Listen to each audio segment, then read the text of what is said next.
Ah, meus caros, quem achou que não teríamos vídeo aqui depois da 16ª rodada da Bundesliga, achou errado, caiu do cavalo, porque é uma rodada importante, a última rodada antes do Winter Break, ou da pausa de inverno, né? Para quem não sabe, a Bundesliga dá uma parada agora, só retorna lá pelo dia 12 de janeiro. Isso porque a Bundesliga tem 34 rodadas, não 38, como por exemplo La Liga, Premier League, Campeonato Italiano, enfim, e dá uma folga aí para os times neste período de Natal e Ano Novo, que eu acho muito bom, tá?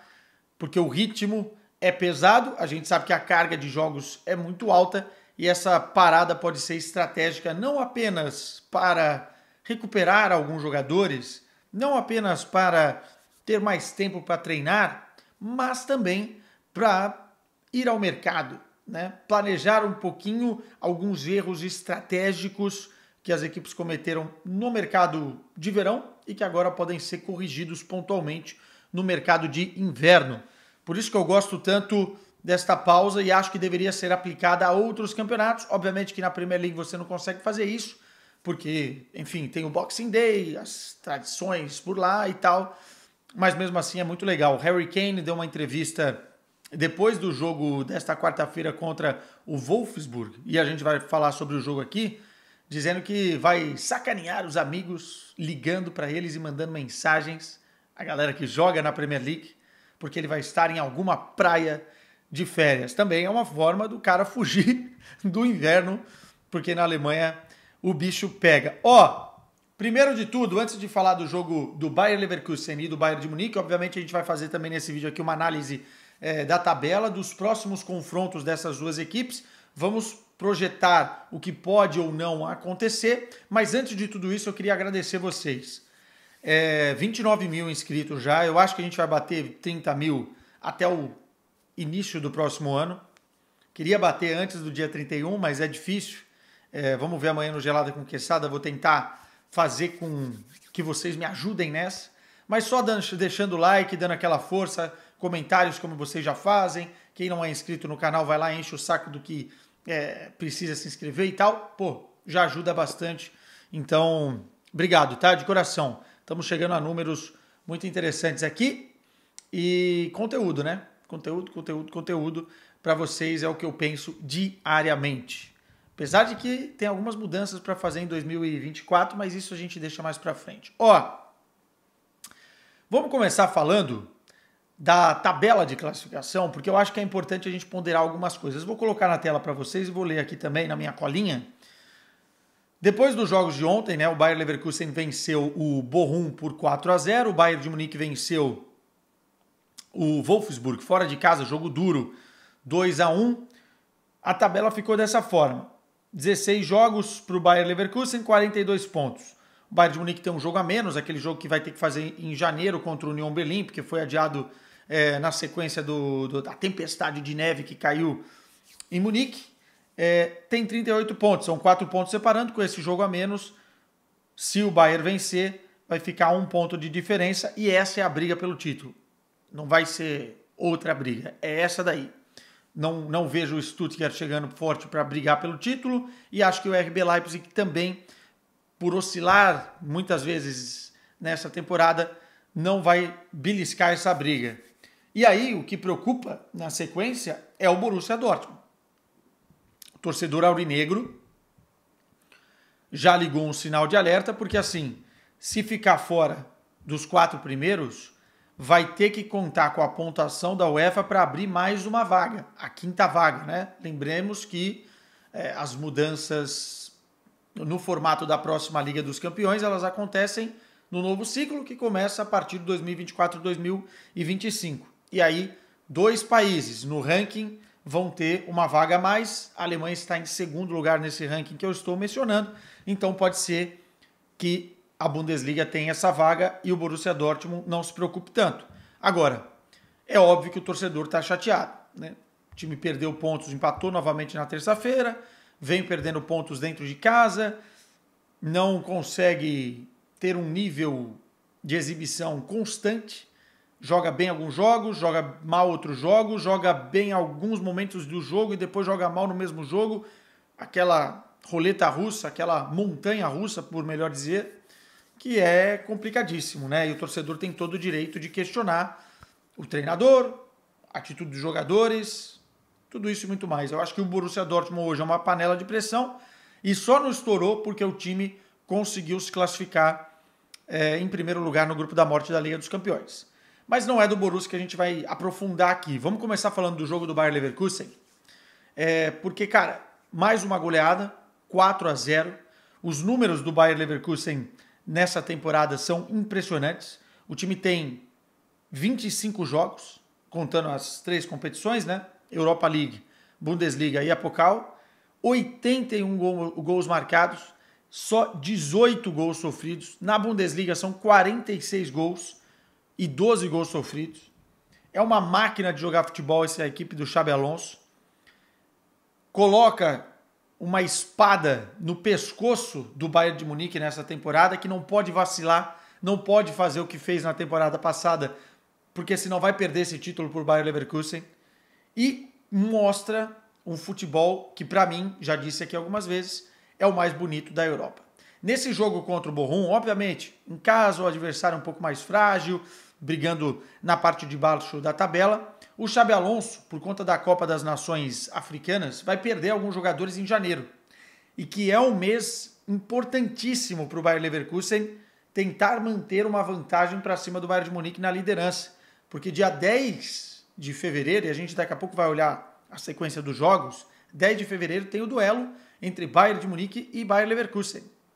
Ou seja, janeiro se torna fundamental. E muitos jogadores da equipe, jogadores importantes, titulares, vão deixar o time para participar da Copa das Nações Africanas. É o caso do Boniface, artilheiro do time, e não só, do Tapsoba e de outros jogadores, o Dilon. E esses caras ficaram no banco de reservas nesse jogo contra o Bochum, justamente porque o Xabi Alonso quis testar a equipe, testar as soluções que tem no banco para ver se o cobertor não ia ficar curto, para ver se conseguiria manter o nível de exibição. E, cara, é muito engraçado, porque quando as ideias estão ali pavimentadas, quando há um trabalho muito bem feito, as coisas fluem naturalmente e você tira jogadores importantes, coloca outros e o time parece que joga na mesma. É óbvio que a espinha dorsal se mantém, a criação, a munição que antes ia para o Boniface continua sendo produzida, né? Porque teve Grimaldo em campo de um lado, Frimpong do outro. Aliás, o Frimpong é um caso sério, hein? O Frimpong tem uma multa de 40 milhões de euros e ficou barato, hein, para a próxima temporada. Tá jogando muita bola. E não venha me falar que ele é lateral, porque ele tá jogando de ala, muitas vezes pisando dentro da área do adversário e sendo um dos principais assistentes dessa equipe. Tem o Wirtz no meio, o Xhaka no meio. Então, todo o mecanismo, a engrenagem desse Bayer Leverkusen, mesmo você perdendo um jogador como o Boniface lá na frente, ainda consegue produzir muito, porque tem essa espinha dorsal. Obviamente, você tirar 3, 4 caras desses que eu falei, aí complica. Mas no lugar do Boniface, e eu tô batendo bastante na tecla do Boniface porque é o jogador que finaliza, né? Você tem que ter um cara competente. E o Bayer Leverkusen tem esse cara no banco de reservas, que é o Patrick Schick. Jogador da República Tcheca, foi cotado, inclusive, especulado para ser jogador do Bayern de Munique recentemente, foi muito bem na Eurocopa, fez aquele gol do meio da rua, para quem não se lembra. E ele é um jogador com características diferentes do Boniface, porque ele é mais centroavante mesmo, né? Em termos de posição. Posicional, briga mais na bola aérea, jogador que guarda a posição e que joga de costas, às vezes, para dar munição para os seus companheiros. Ao contrário do Boniface, que é um jogador mais de fôlego, né? De ataque aos espaços, de trombar com os adversários, de correr bastante, né? Se esforçar bastante nesse sentido. O Schick não. Talvez até mais refinado na finalização em alguns aspectos dentro da área. Mas, enfim, substituiu o Boniface com maestria. Fez um hat-trick no jogo. E aí você fala, pô, perdeu a principal referência em termos de gols e os caras continuaram na mesma pegada. É verdade. As mudanças do Xabi Alonso deram certo. Um hat-trick do Schick. Mais uma vez, uma partidaça desse moleque de 20 anos, que é uma bomba no mercado, tem vídeo aqui sobre ele no canal, só sobre ele, o Wirtz. Ele dá um passe no primeiro gol do Schick, que foi de pênalti, que o próprio Schick sofre. Cara, é um passe rasgando a defesa, lindo, lindo, lindo, e depois o goleiro tem que fazer o pênalti no Patrick. Enfim, depois ele dá um passe, porque o Boniface entra na segunda etapa para o último gol do Bayer Leverkusen, também com mel, uma delícia de passe, rasgando a defesa em verticalidade de novo. Parece fácil, né? É aquele passe do triângulo do videogame, parece fácil. Recebe, gira e serve o companheiro de uma forma muito, muito, muito especial. Boniface vai lá e faz o 4-0. Antes disso, o Schick já tinha feito outro de cabeça e o segundo gol dele foi num cruzamento perfeito, uma jogada com suco DNA de Bayer Leverkusen, bola em transição ofensiva rápida das mãos do goleirão, saindo em velocidade, armando e acionando o ala, o Frimpong, que centrou, e o Patrick Schick fez um gol de centroavante. Essa característica ele tem, sabe fazer esse tipo de gol. E vai ser muito importante nesse mês de janeiro, tendo em vista que o Bayern vai perder alguns jogadores. O Boniface é nigeriano, vai jogar pela seleção dele a Copa das Nações Africanas. Enfim, a perspectiva é muito, muito boa para o Bayer Leverkusen na temporada toda, né? O time limpou a fase de grupos da Europa League, fazendo 18 pontos nos 18 possíveis, e é uma máquina, inclusive está invicto dentro da Bundesliga, né? São 13 vitórias, estou vendo na minha colinha aqui, 3 empates e todos aqueles números que eu mencionei. Olhando para o Bayern de Munique, que é o principal rival, o jogo do Bayern era mais difícil, tá? Fora de casa, contra o Wolfsburg, time bem organizado, sabe o que quer fazer, consegue pressionar o adversário na pós-perda, né, de uma forma interessante, e era um jogo de risco, daqueles que você aponta assim, jogo de risco para o Bayern de Munique, até porque não tinha Goretzka, não tinha Kimmich, os dois ainda se recuperando de gripe, e seria uma oportunidade boa, até coloquei no meu Twitter, da gente ver novamente a repetição do time que foi muito bem contra o Stuttgart, especialmente a dupla de meio campo. Sem esses dois que eu falei, jogou o Pavlovic, jovem promessa da base do Bayern de Munique, ao lado do Rafael Guerreiro. E eu fiquei de lupa nesses caras, porque esses caras vão ser importantes para as duas coisas. Primeiro, para tentar brigar por posição, e quando não tivermos, no caso, esses caras que eu falei, o Kimmich, o Goretzka, ou o Leimer no meio campo, vão servir bem o Tuchel para que ele consiga ter opções à altura. E segundo, para pressionar, que esses caras estando bem, eles pressionam os titulares. No caso Goretzka, no caso Kimmich. Eu não acho, muita gente depois do jogo contra o Stuttgart, jamais emocionada assim, o Pavlovic tem que ser titular, o Guerreiro tem que ser titular. Eu acho que esses caras podem eventualmente brigar por titularidade, mas eu acho que é queimar a etapa, principalmente com o Pavlovic. É um jogador muito bom na bola parada, é um jogador interessante no meio campo, porque ele é forte fisicamente, domina algumas ações, faz um bom giro, acelera o jogo, mas é cru ainda em alguns aspectos e tem uma margem de melhora muito grande. Por exemplo, nesse jogo já não gostei tanto, no jogo contra o Wolfsburg, na vitória de 2-1, já não gostei tanto quanto eu gostei no jogo contra o Stuttgart. Achei que nas bolas paradas foi bem, num domínio de algumas ações no meio campo foi bem, mas foi afoito em alguns momentos de marcação, tomou cartão amarelo, perdeu tempo de bola, especialmente na recomposição defensiva em outros momentos, errou alguns passes também. Então, assim, é natural que um jogador dessa idade e que está chegando agora oscile. Não dá para cobrar que ele seja titular de imediato no Bayern de Munique. Até por isso, a posição de primeiro volante tem que ser atacada nesse mercado. O Bayern de Munique já, por meio do Christopher Freund, já disse que vai ao mercado e vai tentar fazer algumas contratações pontuais e caras que já vão chegar para jogar. E eu acho que essa posição é uma posição que precisa ter um olhar com mais carinho. Gostei da partida como um todo do Guerreiro, do Pavlovic. Acho que o Guerreiro até foi um pouco pior. No primeiro tempo errou alguns passes bobos, inclusive gerou contra-ataque ou jogo pro Wolfsburg. Mas eu acho que são opções muito válidas, né? Até pelo que fizeram contra o Stuttgart. E aí, nesse jogo, primeiro tempo começou um pouquinho embolado ali, o Bayern de Munique perdendo muito a bola, como eu disse e tal.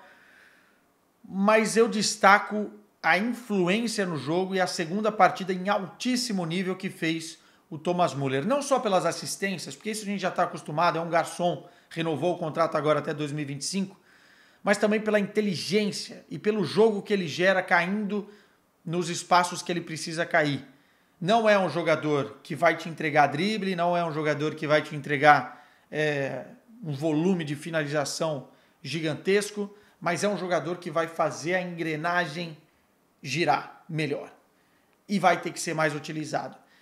Curiosamente, em 2019, quando o Kovac sai e o Hans Flick entra, o jogador que não vinha jogando, inclusive falava-se que ele ia sair naquele momento, e ele entra e muda de novo a cara do Bayern de Munique, é o Thomas Müller. Se ele continuar nessa pegada em alto nível, talvez não para todos os jogos, por conta da idade, por conta de alguns problemas físicos que podem acontecer, mas para muitos jogos, ele é a opção ideal. Não adianta inventar, ele é a opção ideal. A combinação dele com o Harry Kane é uma sinfonia. É muito bom, porque os dois são muito inteligentes, os dois saem para buscar o jogo, os dois não ficam posicionados e plantados ali, tentando fazer alguma coisa quando a coisa não está dando certo. Thomas Müller, para mim, é um cara muito especial e volta a ser importante para esse Bayern de Munique, foi um dos principais jogadores nessa partida. O Sané, teve até um cara que mandou um comentário aqui no YouTube dizendo, pô, até quando você vai defender esse cone do Sané? Pô, chamar o Sané de cone nessa temporada é uma loucura, gente. Começou muito bem, era o principal jogador do Bayern de Munique, mas nesse momento tem caído um pouco. E essa oscilação na carreira do Sané é sempre preocupante, mas ainda é um dos principais desequilibradores dessa equipe e precisa render mais. Não está o Coman, não está o Gnabry, não tem como falar que o Sané, enfim, vai para o banco de reservas. Meu Deus do céu, o Sané ainda é um dos principais jogadores dessa temporada, é só você ver os números, cara. E quando ele está a fim de jogo, quando ele não desliga no jogo, aí a coisa fica melhor, né? Musiala, tô gostando dele jogando como um ponta direita, caindo pelo meio, um ponta esquerda, perdão, caindo pelo meio, atacando os espaços pelo meio. É assim que sai o gol, o primeiro gol do Bayern de Munique, né? Um cruzamento, acho que é do Thomas Müller mesmo, da direita para o meio, e ele ataca o espaço deixado pelo Harry Kane, que puxa a marcação, e ele faz o gol de cabeça do Musiala. A gente não vai ver tanto assim, mas o que eu gosto dele da ponta esquerda é que às vezes ele vai ter mais a possibilidade de fazer aquilo que ele gosta, que é uma jogada individual, o 1 contra 1, cair bem até para uma bola de linha de fundo, ou cortar pelo meio e bater no gol, que também ele bate muito bem, a gente não precisa nem ir muito longe, é só lembrar o gol do título da Bundesliga na temporada passada. Então o Coman fora também abriu um espaço para a gente ver o Musiala caindo por um lado e o Thomas Müller no lugar do Musiala. E tem dado certo essa combinação, especialmente por conta do Harry Kane também. E aí, vamos falar de Harry Kane, né? 21 gols na Bundesliga, artilheiro, e fez mais um. Não foi mais um, foi o gol. Para mim, o mais bonito dele desde que ele chegou no Bayern de Munique. Mais uma vez, jogada do Thomas Müller que caiu para a direita, foi pelo espaço que ele encontrou vazio, puxou a marcação, serviu no meio, Harry Kane de fora da área, acertou um chutaço, chapando a bola no ângulo, um golaço, e o 2-0 naquela ocasião, que foi muito importante depois para as contas do jogo, que terminou 2-1. Mas o Harry Kane é isso aí, cara. Quem não gosta do Harry Kane, bom sujeito não é, ou não entende nada de bola. Como joga esse inglês e que tira o certo que fez o Bayern de Munique, apostando em pagar 100 milhões, se tornando o jogador mais caro da história do clube, e muito desse forcing para contratar veio do Thomas Tuchel. Então também pode colocar na conta dele, porque o Harry Kane é toda essa fruta mesmo que a gente imaginava. Que jogadoraço. Que jogadoraço. Depois o time toma um gol numa falha de marcação do Guerreiro, como eu disse, não foi tão bem nesse jogo, porque ele tenta antecipar o que vai acontecer na jogada, o Arnold do Wolfsburg recebe na entrada da área e ele passa com facilidade do Guerreiro, acertando um belo tiro e matando o Neuer. Golaço também, um pombo sem asa. Chutaço de fora da área, belo gol do Wolfsburg. Na segunda etapa, o jogo ficou mais partido. Não gostei tanto das ações do Bayern de Munique. Aliás, os dois principais chutes no gol eu acho que foram até do Wolfsburg, com o Neuer tendo que fazer algumas boas defesas. Mas faltou um pouco mais de concentração, faltou um pouco mais de concatenação de ideias, faltou um pouco mais de Sané, enfim. No geral, o time foi bem. As laterais, acho que o Laimer e o Davis não foram tão bem, e gostei muito da atuação do Upamecano. Não sei se ele foi eleito o melhor do jogo, mas ele foi muito, muito bem também. A gente critica o Upamecano muitas vezes, mas é aquilo, se ele não oscilasse tanto, não criticaríamos. Não pode deixar a cabeça o trair durante as partidas, essa é a grande verdade. Olhando a sequência de partidas a partir de agora, vamos olhar o Bayern de Munique, porque eu acho que o Bayern de Munique tem jogos mais fáceis, acho não, certeza, tem jogos mais fáceis neste retorno da Bundesliga. A partir do dia 12 de janeiro, o Bayern de Munique vai pegar o Hoffenheim em casa, o Werder Bremen em casa na sequência, o Union Berlin em casa. Aquela partida que não foi realizada. São 3 jogos em casa. Depois sai para encarar o Augsburg, jogo da Baviera. Enfim, não é uma deslocação que atormenta o Bayern de Munique.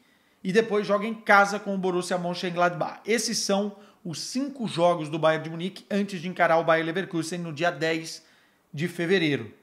E o Bayer Leverkusen tem pela frente o Augsburg fora de casa, não acho que é um terror, dia 13 de janeiro. O RB Leipzig fora de casa, ou seja, uma sequência de 2 jogos fora de casa, com esse jogo que é muito traiçoeiro. O RB Leipzig, dia 20 de janeiro. O Borussia Mönchengladbach, jogo duro, em casa. O Darmstadt fora de casa, não é tão mal.